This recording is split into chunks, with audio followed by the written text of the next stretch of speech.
মাঝে মাঝে আল্লাহ আমাদেরকে দুঃখ কষ্ট দিয়ে পরীক্ষা করতে চান, এগুলো আমাদের জন্য খারাপ নয়।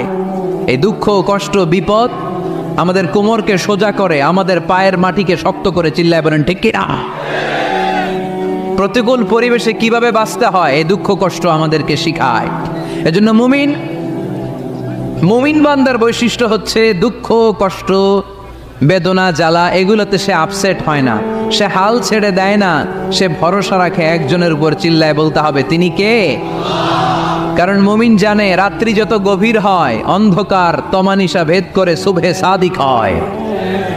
মুমিন জানে গর্ভবতী নারীর পেটের ব্যথা যেই দিন বাড়তে থাকে ওই দিনই নতুন মেহমান আগমনের সময় ঘনাতে থাকে। মুমিন জানে তার জীবনে দুঃখ কষ্ট বিপদ যত বাড়তে থাকে সুখের দিন কাছে আসতে থাকে। এজন্য মুমিনের হারাবার কিছু নেই। ফা ইন্না মাআল উসরি ইসরা, ইন্না মাআল